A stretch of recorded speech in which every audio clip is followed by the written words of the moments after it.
안녕하세요. 새로운 세상, 새로운 희망 시대를 열어가는 개벽시대, 개벽선언의 원장 궁아입니다. 오늘은 각 제자님들께서 신당에 모시고 있는 주장신과 또 12대신 중에 지난 방송에서는 주장신에 대해서 말씀을 드렸고요. 오늘은 12대신의 명호와 또 그분들의 역할에 대해서 공부해보는 시간을 갖도록 하겠습니다. 신당의 누설을 살펴보게 되면 중당, 소당, 육당에 좌정하신 신들을 총괄하시고 관리 통솔하시는 주장 대신님이 계시고요. 각각의 원력을 가지고 제자의 몸투로 들어와서 부리고 또 불리면서 조화를 주는 분들인 12대신이 계십니다. 그런데 일부의 잘못된 제자분들이 12대신을 12신령으로 부르는 경우가 있는데 이는 아주 잘못된 표현입니다. 만약에 12대신을 12신령으로 부른다면 아버지에게 고조 할아버지라고 부르는 것과 같고 그만큼 대신과 신령의 차이는 엄청난 차이가 있다고 보시면 됩니다. 이렇듯 사소한 명칭 하나라도 명확하게 알고 행하는 것이야말로 제자의 기본 도리이며 또 신령님들에 대한 예의가 아닌가 생각을 합니다. 올바른 제자는 가장 먼저 그릇된 편견부터 버려야 합니다. 신령은 제자들의 몸주에 절대로 실리지 않는다는 사실을 알아야 되며 지금부터 소개하는 분들이 제자의 직성별로 제자 몸에 실리는 12대신이라고 보시면 됩니다. 그럼 이제 한 분 한 분 그분들의 명호와 또 역할에 대해서 알아보도록 하겠습니다. 12대신 그 첫 번째로는 박사대신입니다. 이 박사대신은 중부 이북지방에서 남자 무당을 가리키는 말인데요. 요즘 흔히들 박수무당이라는 표현을 많이 쓰는데 엄밀히 따지자면 박수라는 표현은 맞지가 않고 정확한 명칭은 박사가 맞습니다.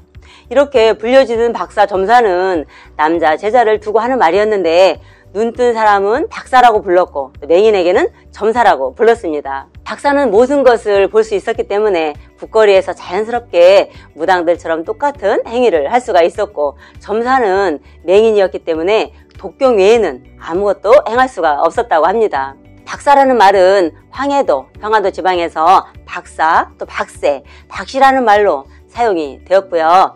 옛날에 정확한 발음을 사용하지 않고 이리저리 세월 따라 각 지방으로 옮겨지다 보니까 자연스럽게 박수라고 부르게 된 것입니다.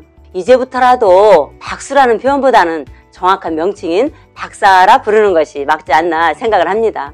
이러한 박사의 조상이 들어오는 자리는 육당이며 불려주게 됩니다. 자, 다음은 두 번째인데요. 천하대신입니다.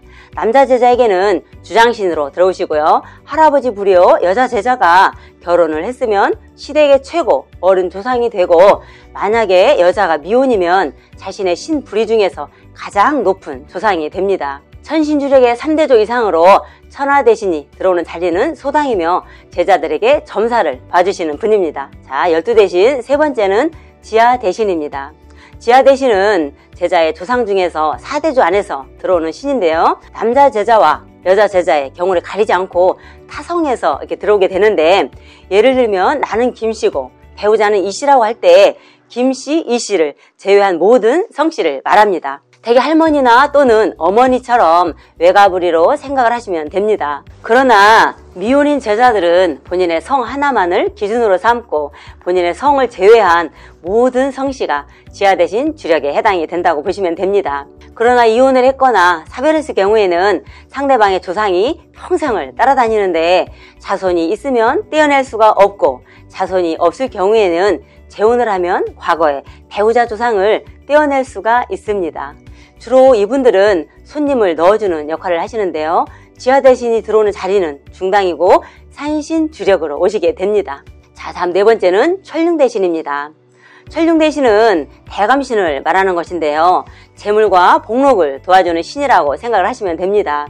각 지방마다 각기 부르는 명칭이 좀 다른데 천량 또는 천룡, 천룡, 권룡 이렇게 무수하게 많이 부릅니다. 옛날에는 가정집에서 업이나 또는 업대감으로 모시기도 했는데 가정집에서 모실 때는 뒤뜰 장독대 밑에 기거하는 지신으로 믿고 모셨다고 합니다. 천룡대감은 재물과 복록을 주는 신은 맞지만은 인간 제자의 욕심으로 공수를 내린다면 안 된다는 거 명심하시기 바랍니다.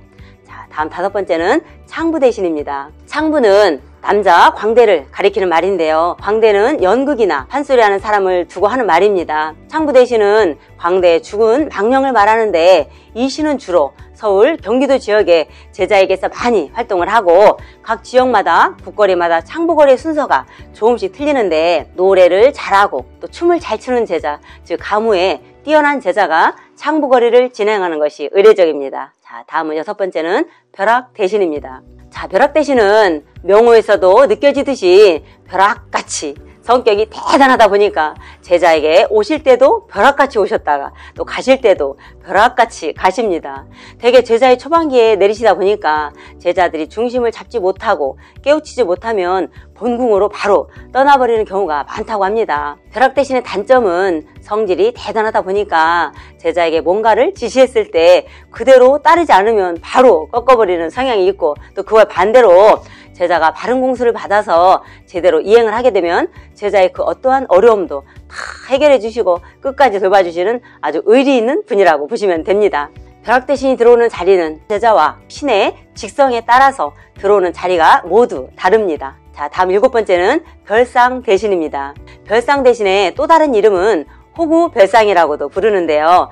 천연두라는 병을 앓다가 죽은 7인척에서 들어오는 신인데 의학이 발달하기 전에는 그 천연두라는 병을 앓다가 죽은 사람이 많았다고 합니다. 그 당시에 특히 어린 아기들이 면역력이 약하다 보니까 많이 죽었는데 그때 죽었던 아기들의 영령들이 제자들에게 신으로 들어와서 영검하게 손님의 점괘를 뽑아주는 역할을 합니다. 이들이 비록 어린 나이에 죽었다고 하더라도 제자 입장에서는 할아버지 또 할머니 학렬에서 들어올 수가 있으니까 아기야 또는 별상아기 이렇게 부르는 것보다는 가능하다면 별상 아기씨 이렇게 존칭어를 좀 붙여주는 것이 인간 제자의 도리며 또 신에 대한 예의가 아닌가 생각을 합니다. 자, 다음 8번째는 작두 대신입니다. 작두는 강신모만 탈 수 있기 때문에 서울 지역을 중심으로 북부지방에서 많이 볼 수가 있고요. 작두를 타는 무녀는 장군신이 내릴 때 작두 타는 행사를 하게 됩니다. 근데 간혹 어떤 분들은 작두 타는 것은 보여주기 위한 쇼다라고 이렇게 표현을 하시는 분들도 계시는데 이는 아주 잘못된 선입견입니다. 물론 작두는 아무나 탈 수 있는 건 아닙니다. 작두 대신이나 또 작두 장군이 몸에 실리게 되면 무당은 작두나 칼을 들고 춤을 추다가 망화 상태가 되면 작두날 위에 올라가서 춤을 추면서 창을 하게 되는데요. 이때 작두를 타다가 발을 다치게 되면 정성이 부족하거나 또 부정이 들었다 해서 목욕제계를 한 후에 다시 타게 됩니다. 그러면서 제갓집에게 공수를 내립니다. 자, 다음 9번째는 장군 대신입니다. 장군 대신은 장수를 포함하고 있는 말로서 신장을 말할 수가 있는데요. 신당 내에서 앞기나 작신을 몰아내고 또 제압하는 그런 역할을 담당하며 여자 제자의 친정도상에서 들어오는 신이며 육당으로 좌정을 하십니다. 자, 다음 12대신의 10번째는 군웅 대신입니다. 군웅은 무신을 가리키는 말인데요.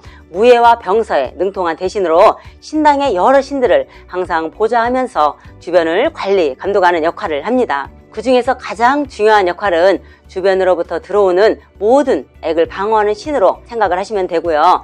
군웅 대신은 중당 또는 육당으로 들어오게 되는데 장군주력보다는 산신주력이 강하기 때문에 거의 중당 주력이라고 보시면 됩니다.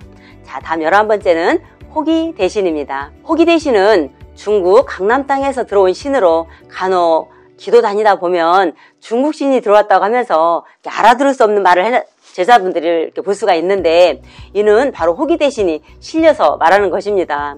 처음 도교가 조선에 들어와서 뿌리 내리기 시작한 것이 고려 말인데요. 고구려 백제 신라에서 숭배하였던 것으로 전해집니다. 홍씨병성을 최유로 해서 유현덕, 또 관우, 장비, 조장군 등을 무속 제자들이 많이 모시다 보니까 중국의 많은 신들이 자연스럽게 우리 무속신앙에 자리를 잡게 됐다고 보시면 됩니다. 자, 다음 12번째 12대신 중에 명도 대신입니다. 이 명도 대신은 명두 또는 태주라고도 부르는데 명도의 신체는 크고 둥근 모양의 청동 거울인데 앞이 볼록하고 뒷면에 해와 달, 별이 그려져 있고요.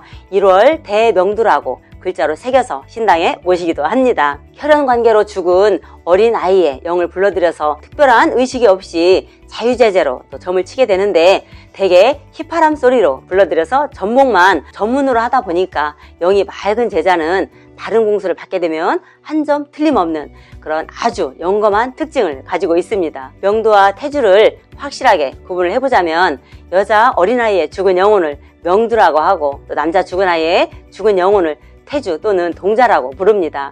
제자들이 신이 내리거나 또 귀신에게 씌웠다고 할 때 지금까지 소개해드린 12대신이 각각 작용을 하는 것이라고 보시면 됩니다. 나에게 실려서 부리고 불리는 신이 누구인지 지금부터라도 신명 공부 명확하게 하시고, 지금까지 12신령이라 찾았던 제자님들은 조금 각성하시고 제자도 조상신도 함께 격상되시기를 바랍니다. 지금까지 12대신의 명호와 또 그분들의 역할에 대해서 알아봤는데요. 도움이 좀 되셨나요? 다음 시간에는 인간 세계에서 궁금해하는 운명, 또 미래 운세를 점지하는 도수학문에 대해서 공부해보는 시간을 갖도록 하겠습니다. 저희 개벽선언은 개벽시대, 즉 새로운 세상, 희망시대를 열어가기 위해 첫째, 신과 인간과의 관계, 또 둘째, 자연과 인간과의 관계, 셋째, 조상과 인간과의 관계를 원칙과 규칙에 근거해서 속성 3개월 과정으로 핵심 공부를 교육하고, 개벽의 핵심인 운명을 바꾸는